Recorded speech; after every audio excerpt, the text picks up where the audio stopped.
और आखिरकार वक्फ संशोधन विधेयक 2025 अब कानून बन गया है। पहले लोकसभा और फिर राज्यसभा में जमकर बहस हुई और उसके बाद दोनों सदनों से इसे भारी बहुमत के साथ पास करा लिया गया था। बारी थी राष्ट्रपति की मंजूरी की और लीजिए अब राष्ट्रपति द्रौपदी मुर्मू ने भी इस विधेयक को मंजूरी देने के बाद इसे कानून के रूप में तब्दील कर दिया है। आपको बताते चले राष्ट्रपति की मंजूरी से पहले वक्फ बिल दोनों सदनों से पास हो गया था। सरकार ने बाकायदा इस मामले में एक अधिसूचना जारी की है जिसमें कहा गया है कि संसद से पारित वक्फ संशोधन अधिनियम को 5 अप्रैल 2025 को राष्ट्रपति की मंजूरी मिल गई है और इसे सामान्य जानकारी के लिए प्रकाशित किया जाता है। वक्फ संशोधन अधिनियम 2025। आपको बताते चले शुक्रवार की सुबह राज्यसभा में भी लंबी बहस हुई और उससे पहले लोकसभा में भी सत्ता पक्ष और विपक्ष के बीच तीखी नोकझोंक हुई थी। राज्यसभा की बात करें तो लगभग 14 घंटे लंबी बहस चली। पक्ष में 128, विरोध में 95 वोट मिले थे और उसके बाद इसे पारित कर लिया गया था। बात करें अगर लोकसभा की तो यहाँ पर 12 घंटे की बहस के बाद इसे मंजूरी मिली थी, जिसमें पक्ष में गए थे 288 मत और विपक्ष में गए थे 232 मत।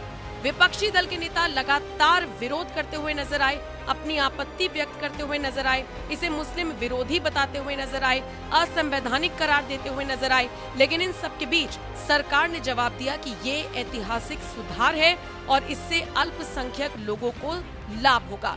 वक्फ संपत्तियों का अब क्या होगा, इसको लेकर फिलहाल सरकार प्लान कर रही है। लेकिन आपको जानकर ताज्जुब होगा कि इस वक्फ अमेंडमेंट बिल को असंवैधानिक करार देते हुए सुप्रीम कोर्ट में एक नहीं, दो नहीं बल्कि 4 याचिकाएं दाखिल की गई हैं और इन याचिकाओं में ये गुहार लगाई गई है कि इस एक्ट को या इस कानून को खारिज कर दिया जाए। बहरहाल आपको बताते चलें कि सदन के अंदर लंबी बहस करने वाले नेताओं ने बाहर आकर अब चुप्पी साध ली है। मसलन संजय राउत जो अंदर चीख कर इसका विरोध कर रहे थे, वो बाहर आकर ये कहते हुए नजर आए कि हमारे लिए ये फाइल अब बंद हो चुकी है और अब हम इस पर सुप्रीम कोर्ट नहीं जाना चाहते हैं। और ये वही संजय राउत है जो चीख कर राज्यसभा में इसका विरोध कर रहे थे।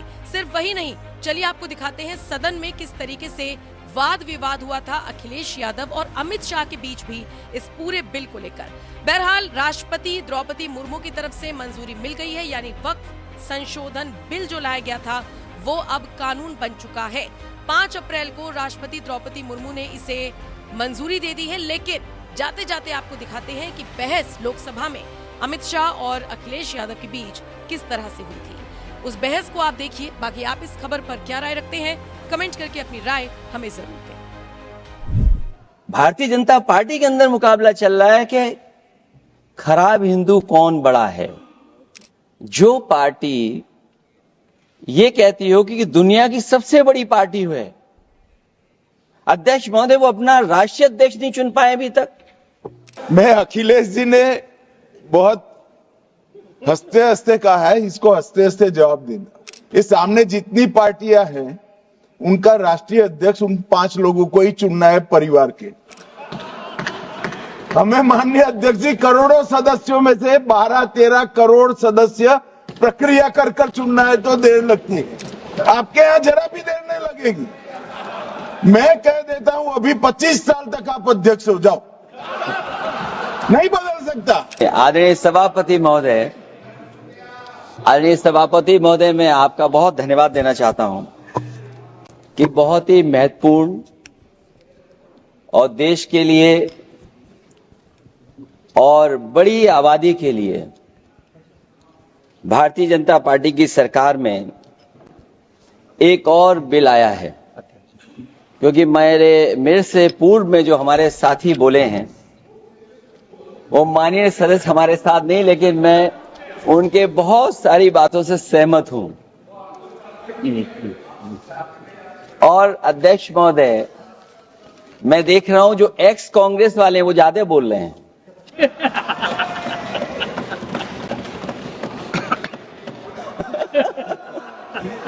आदरणीय अध्यक्ष महोदय,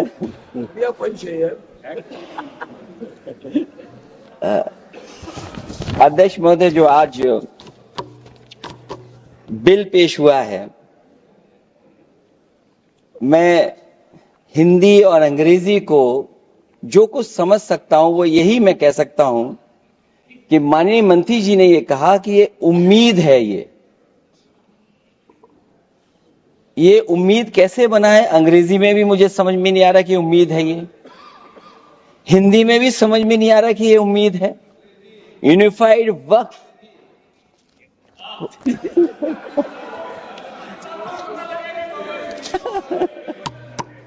अध्यक्ष महोदय, यूनिफाइड वक्फ मैनेजमेंट अध्यक्ष महोदय, ये अध्यक्ष महोदय, मैं समझ सकता हूं कि मैं वो बात छेड़ना नहीं चाहता था, लेकिन क्या करूं, मजबूरी है अब। अध्यक्ष महोदय, अभी माननीय सदस्य लोग ये कह रहे हैं कि हमारे सदस्य नहीं है यहां पर जो हमारे साथी हैं, लेकिन अध्यक्ष महोदय मैं ये कहना चाहता हूं, अध्यक्ष महोदय मैं ये कहना चाहता हूं, ये जो बिल लाया जा रहा है, भारतीय जनता पार्टी में एक मुकाबला चल रहा है। भारतीय जनता पार्टी के अंदर मुकाबला चल रहा है कि खराब हिंदू कौन बड़ा है। और ये बात अध्यक्ष महोदय मैं ऐसे ही नहीं कह रहा हूं।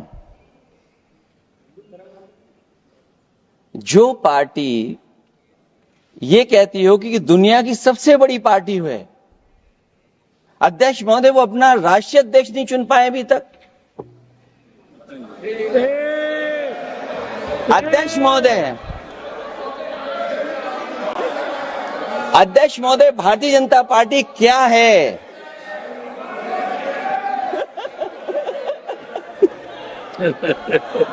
जी मैं अखिलेश जी ने बहुत हंसते हंसते कहा है, इसको हंसते हंसते जवाब देना।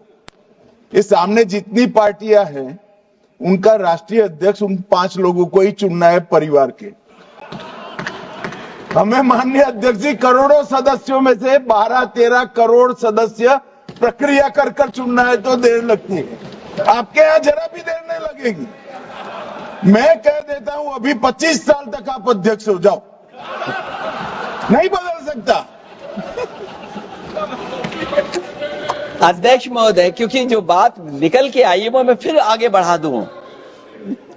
अध्यक्ष महोदय, जो बात सोशल मीडिया या और जगह गुपचुप हो रही है, कहीं ऐसा तो नहीं था कि अभी कुछ दिन पहले यात्रा जो हुई है वो कहीं 75 वर्ष की एक्सटेंशन वाली यात्रा तो नहीं थी। अध्यक्ष महोदय, ये जो इस बार जो वक्फ बिल आया है, नाकामी का पर्दा इस बार है वक्फ बिल। और नाकामी कोई एक आध नहीं है, मैं कई नाकामियां बता सकता हूं। अभी मैं माननीय सदस्यों को सुन रहा था, वो पुराने कई बिल उनके बारे में चर्चा कर रहे थे कि कितने प्रोग्रेसिव बिल लेकर के आए हैं। मुझे याद है मैं उत्तर प्रदेश में उस समय था और मुझे लगा कि शायद इनकी वो बात ठीक होगी। एक ये बहुत तैयारी के साथ फैसला लेकर के आए थे और फैसला ये लिया था आधी रात के आज के बाद नोट नहीं चलेंगे, नोट बंद हो जाएंगे। अध्यक्ष महोदय, उस नोटबंदी नाकामी के बारे में भी तो चर्चा हो जाए कि अभी भी न जाने कितनी जगह पर कितना रुपया निकला जा रहा है, कितना निकल करके आ रहा है। केवल नाकामी नोटबंदी की नहीं, नाकामी बेरोजगारी की भी है, नाकामी महंगाई की भी है, नाकामी किसान की आय दोगुनी नहीं कर पाए वो भी इनकी नाकामी है। मुझे याद है एक माननीय मंत्री जी पूरे देश की नदियों के बारे में बीओडी बता रहे थे, लेकिन माननीय मंत्री जी ये भूल गए कि उनके शहर में, उनके क्षेत्र की जो नदी है उसकी बीओडी क्या है। गंगा क्या साफ हो गई, यमुना क्या साफ हो गई, स्मार्ट सिटी क्या बन गई, क्या गोद लिए हुए गांव इन्होंने गोद से उतार दिए, उनकी क्या दुर्दशा है। इसलिए मैं कहना चाहता हूं, ये नाकामी का पर्दा इस बार वक्फ बिल बना है।